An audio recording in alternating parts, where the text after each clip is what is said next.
Okay. One of the things we've learned is that two scriptures cannot contradict each other. And if it does, there's certain things you have to look at. The first place you always look at is your understanding. So I'm going to give you two scriptures that to many people just seem to contradict each other. And the first one is Numbers 29 or 23:19. And the first five words of that is, or the first few words of that is, God is not a man that he should lie. Okay. But it's these words right here at the very beginning. God is not a man. That's important to remember, because I'm going to now show you a verse which most people would think, well, that's a big contradiction for you. And this is from 1 Timothy chapter 2, verse 5. For there is one God and one mediator between God and men, the man Jesus Christ.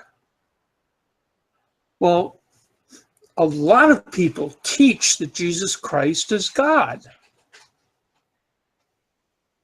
But if these two verses, if they're both truth, that's a contradiction. One says God's not a man, and the other says that Jesus Christ is a man.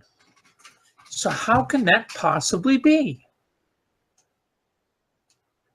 It's a full-fledged out there contradiction. Then you run into the next thing you have to do. You learn to adjust your believing to what the word says rather than just believing whatever you want. So if God is not a man and Jesus Christ is a man, therefore Jesus Christ is not God.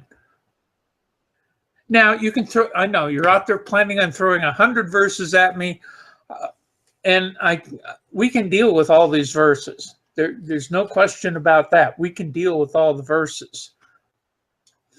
The one that comes to mind is my Father and I are one. Okay? It does not say my Father and I are one and the same. It just says we're one. You know what? Monica and I are one.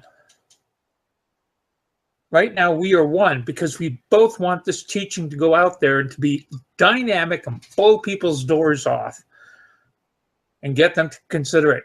And Don called. Oh man, we've been doing this for a long time, both of us, and we've known each other for a long time. We're one.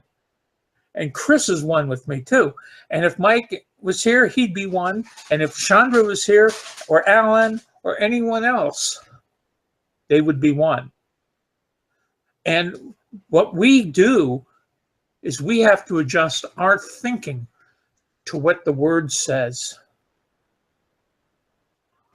I'm going to teach, you know what? I'm going to prove to you Peter's God.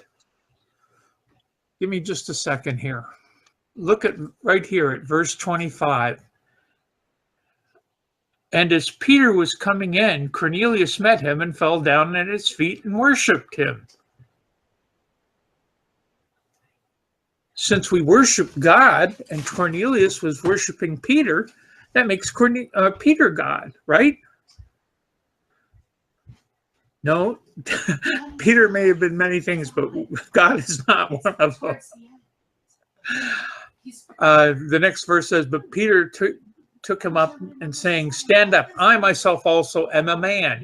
So Peter can't be God either because he's a man. I can't be, none of us can be here tonight, can be God because we're men. So just remember that as you're reading through the word, that each scripture must fit with every other scripture on the same subject. Don is fabulous at this. He's got a couple of teachings out there in our library on when Jesus Christ died, how many people were there when he died. You know, just he's covered the subject pretty well, and I'm going to let you in on a secret, everybody. He might be publishing a book, and I'm going to buy it.